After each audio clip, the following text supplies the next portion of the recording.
అబ్బో ఇక్కడ కేజీ చీరలు కొంటే అర కేజీ చీరలు ఫ్రీ అంట. మంగళ్య షాపింగ్ మాల్ కేజీల్లో సేల్ టన్నుల్లో ఆనందం. అరుణాచల మోక్ష మార్గం వద్ద కొత్త నిబంధనలు జారీ చేశారు అధికారులు. వరుస ప్రమాదాల నేపథ్యంలో అధికారులు కీలక నిర్ణయం తీసుకున్నారు. మోక్ష మార్గం ప్రవేశ ద్వారం వద్ద గ్రిల్ని ఏర్పాటు చేశారు. గ్రిల్లో సరిపోయే వారికి మాత్రమే అక్కడ ప్రవేశానికి అనుమతి అని కూడా అక్కడ అధికారులు చెప్తున్నారు.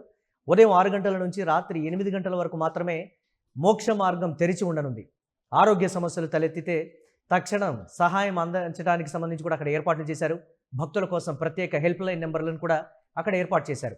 గ్రిల్లో పట్టని వారు బలవంతంగా వెళ్ళవద్దని కూడా అక్కడ హెచ్చరిస్తున్నారు అధికారులు. భద్రతా చర్యలను ఖచ్చితంగా పాటించాలని కూడా అధికారులు అయితే అక్కడ సూచిస్తున్నటువంటి పరిస్థితి అయితే ఉంది. తమిళనాడులోని ప్రసిద్ధ పుణ్యక్షేత్రమైన అరుణాచలం గిరివలం మార్గంలో భక్తుల భద్రతను దృష్టిలో ఉంచుకునే అధికారులు కీలక నిర్ణయాలు తీసుకున్నారనే చెప్పాలి. ఇడుక్కు పిళ్ళయార్ ఆలయం వద్ద ఉన్నటువంటి మోక్ష మార్గం గుండా వెళ్లే సమయంలో వరుస ప్రమాదాలు జరుగుతున్న నేపథ్యంలో అధికార యంత్రాంగం కొత్త నిబంధనలు అలాగే టైమింగ్స్ను కూడా అమల్లోకి తీసుకొచ్చింది. ఈ మోక్ష మార్గం గుండా పాకితే కష్టాలు తొలగిపోయి మోక్షం లభిస్తుందనేది ఇక్కడ స్థానికంగా ఉండేటువంటి నమ్మకం. అయితే ఈ మార్గంలో ఇటీవల చోటు చేసుకున్నటువంటి ప్రాణ నష్టం మరియు వరుస ఘటనలు తీవ్ర ఆందోళన అయితే కలిగించాయి. ఆంధ్రప్రదేశ్లోని రాజమహేంద్రవరానికి చెందినటువంటి 36 ఏళ్ల మణికుమార్ తన కుటుంబంతో కలిసి అరుణాచల గిరివలం చేయడానికి వచ్చారు. అన్నామలయార్ ఆలయ దర్శనం అనంతరం ఆయన దక్షిణ మార్గంలోని మోక్ష మార్గం గుండా పాకుతూ వెళ్తుండగా ఆ ఇరుకైన సొరంగంలో చిక్కుకుపోయారు. ఆక్సిజన్ కొరత ఏర్పడి శ్వాస తీసుకోవడంలో కూడా ఇబ్బంది కలగడంతో స్థానిక భక్తులు, ఫైర్ అండ్ రెస్క్యూ సిబ్బంది ఆయన్ను అతి కష్టం మీద బయటకు తీయడం, అలాగే ఆయన అప్పటికే కుప్పకూలిపోవడంతో హుటాహుటిన ఆసుపత్రికి తరలించినప్పటికీ కూడా ఫలితమైతే దక్కలేదు. అప్పటికే మణికుమార్ ప్రాణాలు కోల్పోయారు. ఈ విషాద ఘటన జరిగినటువంటి కొద్ది రోజులకే అదే స్థలంలో ఏపీకి చెందినటువంటి మరొక మహిళ కూడా ఇరుకైన రంధ్రంలో చిక్కుకొని శ్వాస తీసుకోవడానికి ఇబ్బంది పడ్డటువంటి పరిస్థితి మనం యూటీవీ స్క్రీన్ మీద ఎక్స్క్లూజివ్గా చూస్తున్నాం.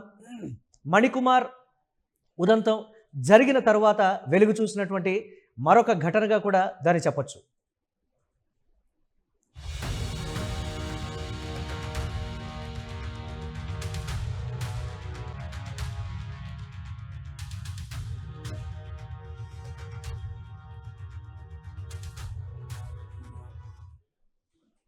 మణికుమార్ ఘటన జరిగిన తర్వాత మరొక మహిళ విషయంలో కూడా మనం చూస్తున్నాం యూటీవీ స్క్రీన్ మీద ఎక్స్క్లూజివ్గా. భారీ కాయంతో ఆ సన్నటి ఒక చిన్న దారిలాగా ఉంటుందని, అందులో ఆరోగ్య సమస్యలు ఉన్నటువంటి వారు కావచ్చు, ఊపిరి తీసుకోవడంలో ఇబ్బంది కలిగేటువంటి సమస్య ఉన్నటువంటి వాళ్ళు, గుండె జబ్బులు ఉన్నటువంటి వాళ్ళు ఆ ఇరుకైనటువంటి రంధ్రంలో ఆ ఊబకాయంతో వెళ్ళకూడదు. మోక్ష మార్గం సంగతి, మోక్షం లభించేటువంటి సంగతి పక్కన పెడితే ఆ రంధ్రంలోకి వెళితే ఇమీడియట్గా మీ ప్రాణాలు కోల్పోయి మీరు మోక్షాన్ని పొందుతారు అనేటువంటి ఒక చిన్న మీమ్ కూడా వైరల్ అయినటువంటి పరిస్థితి. మన శరీరాకృతి ఏ విధంగా ఉంటుంది, సో దానికి తగినట్లుగా అక్కడ వెళ్ళాలి అనేటువంటి మాట. ఆ మోక్ష మార్గానికి సంబంధించి గతంలో దాన్ని పెట్టినటువంటి ఉద్దేశం కూడా ఒకటే, మనం ఆరోగ్యాన్ని నిలకడగా ఉంచుకుంటే ఆ మార్గం గుండా సులువుగా బయటికి రావచ్చు.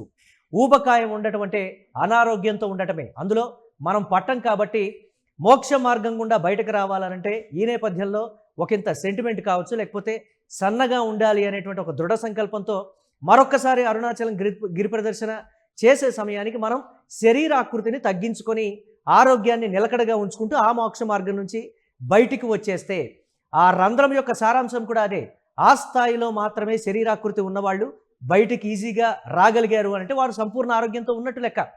ఆ ఉద్దేశంతో పెట్టినటువంటి మోక్ష మార్గం అని గతంలోకి అక్కడ ఉన్నటువంటి వారు కూడా చెప్తూ ఉన్నటువంటి సిచ్యువేషన్. చెప్పినా కానీ వినకపోవడం, ఆ రంధ్రం గుండా వెళ్తే మోక్షం లభిస్తుంది అనేటువంటి ఒక మూఢనమ్మకం కావచ్చు. అక్కడికి వెళుతున్నటువంటి ఆంధ్రప్రదేశ్కు చెందినటువంటి భక్తులు, తమిళనాడుకు చెందినటువంటి వారు ఒకరో ఇద్దరు అయి ఉండొచ్చు, కానీ ఆంధ్రప్రదేశ్కు చెందినటువంటి వారు తరచూ అక్కడ ఇబ్బందులు పడుతున్నారనేది ప్రధానంగా వినిపిస్తున్నటువంటి విమర్శ. అయితే ఆ ఇరుకైనటువంటి రంధ్రంలోకి చిక్కుకొని శ్వాస తీసుకోవడానికి కూడా ఇబ్బంది పడటం కూడా మనం చూసాం. సమీపంలో భక్తులు వెంటనే అప్రమత్తమై ఆమెను రక్షించారు. అయితే ఆమె ప్రాణాలకి ఎలాంటి ఇబ్బంది అయితే కలగనటువంటి పరిస్థితి ఉంది. ఇమీడియట్గా కూడా అక్కడ ఉన్నటువంటి వారు ఆమెని బయటకు లాగుతున్నటువంటి వీడియోను కూడా మనం చూస్తున్నాం. ఈ ఘటనకు సంబంధించినటువంటి వీడియో సోషల్ మీడియాలో విపరీతంగా వైరల్ అవడంతో దేవస్థానం అధికారులు తీసుకున్నటువంటి ఒక కీలక నిర్ణయంగా కూడా ఇది చెప్తున్నారు.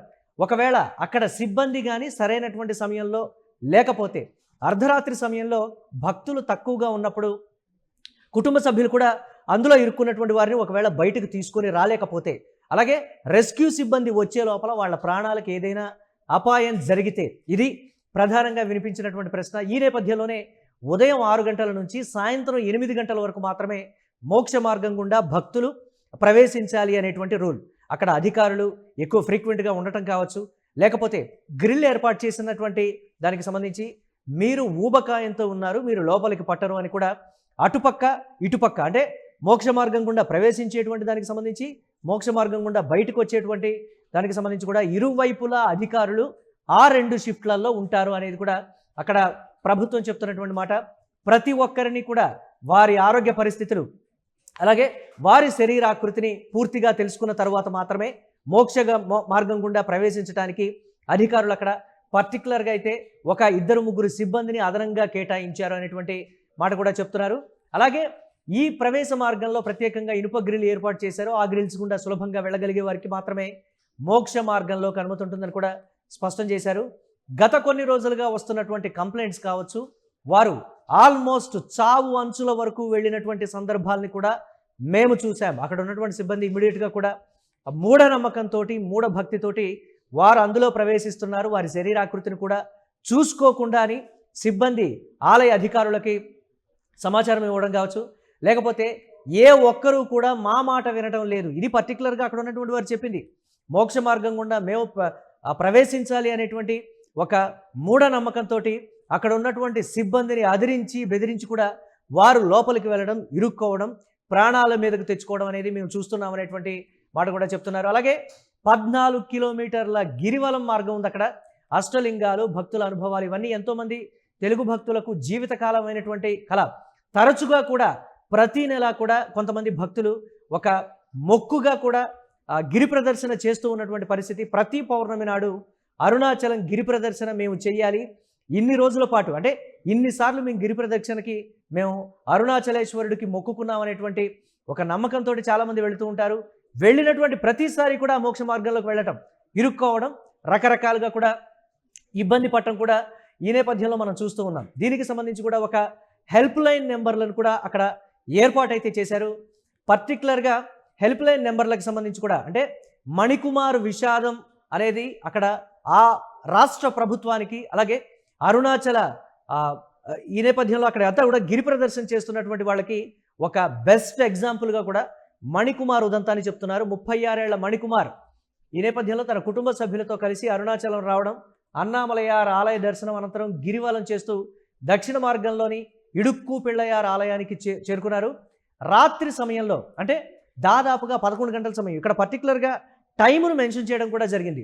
ఉదయం 6 గంటల నుంచి రాత్రి 8 గంటల వరకు అని ఎందుకన్నారు అంటే, అక్కడ ఉన్నటువంటి సిబ్బంది విషయంలో కావచ్చు, సహాయక చర్యలు ఏదైనా కావాలంటే ఇమ్మీడియట్గా అక్కడికి రావాలంటే అర్ధరాత్రి, అపరాత్రి అయిన సమయంలో, సరైన సమయంలో అక్కడికి సిబ్బంది చేరుకోలేకపోతే, ఇరుక్కుంటే, మణికుమార్ విషయంలో కూడా ఒక 5-10 నిమిషాలు జరిగినటువంటి జాప్యాన్ని పర్టికులర్గా అక్కడ అధికారులు మెన్షన్ చేశారు. అందుకే గ్రిల్ ఏర్పాటు చేసి పర్టికులర్గా ఉదయం 6 గంటల నుంచి సాయంత్రం 8 గంటల వరకు అనేటువంటి పర్టికులర్ టైం భక్తులు అక్కడ సంచారం ఎక్కువగా ఉండటం, ఈ నేపథ్యంలో అక్కడ సిబ్బంది కూడా తిరుగుతూ ఉండటం అనేది కూడా వారికి అందుబాటులో ఉంటుంది. కాబట్టి అక్కడ మోక్ష మార్గం దగ్గర ఇప్పుడు కట్టుదిట్టమైనటువంటి భద్రత ఏర్పాటు చేయడంతో పాటు ఒక నిఘాను కూడా ఏర్పాటు చేశారు.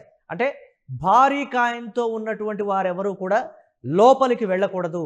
ఈ నేపథ్యంలో వెళితే సరైనటువంటి సమయంలో, ఒకవేళ ఎండాకాలం అయితే అందులో ఇరుక్కుంటే మాత్రం ఆక్సిజన్ అందదు. ఆ ఊబకాయానికి సంబంధించి శ్వాసకోశ సంబంధిత వ్యాధులు ఉన్నటువంటి వారు కూడా మేము లోపలికి వెళతాం, దాంట్లో నుంచి మోక్ష మార్గం గుండా బయటికి వస్తామని కుటుంబ సభ్యులతో చెప్పి లోపలికి వెళ్ళి ఇరుక్కొని, కొంతమంది ఒక 5-10 నిమిషాలు కూడా ఇరుక్కొని చాలా ఇబ్బంది పడ్డటువంటి పరిస్థితులను అయితే మేము చూసామని కూడా చెప్తున్నారు.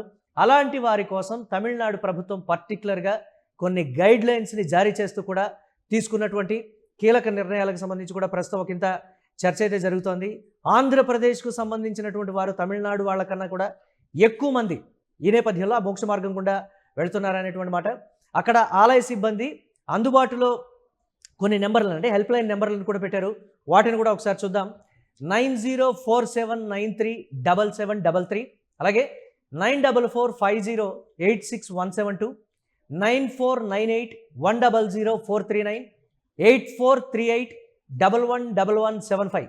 భద్రతా సిబ్బంది ఈ నెంబర్లని పర్టికులర్గా హెల్ప్ లైన్ నెంబర్గా కూడా అక్కడ బోర్డు ఏర్పాటు చేసి అక్కడ గ్రిల్ ఏర్పాటు చేసి పర్టికులర్గా మీరు అంటే తెలుగులో కూడా అక్కడ ఒకంత సమాచారం ఉంది అనేటువంటి మాట. ఈ సమయం నుంచి ఈ సమయం వరకే మోక్ష మార్గంలోకి వెళ్ళాలని కూడా క్లియర్ కట్గా సైన్ బోర్డ్తో సహా ఇండికేట్ చేస్తూ ఈ సమయం నుంచి ఈ సమయం వరకే మీరు వెళ్ళాలి అనుకుంటే ఉదయం 6 గంటల నుంచి రాత్రి 8 గంటల లోపు మాత్రమే మోక్ష మార్గం గుండా వెళ్ళాలి అని క్లియర్ కట్ గైడ్ లైన్స్ అయితే ఏర్పాటు చేశారు. భక్తులు దీన్ని తప్పుగా భావించవద్దు. మీ ఆరోగ్యాన్ని దృష్టిలో పెట్టుకొని మీ ప్రాణాలని దృష్టిలో పెట్టుకొని మాత్రమే దేవస్థానం ఈ చర్యలు తీసుకుందని కూడా బోర్డు మీద పర్టికులర్గా పేర్కొనడం జరిగింది. చూడాలి దీనికి సంబంధించి ఏ విధంగా ఉండబోతోందనేది.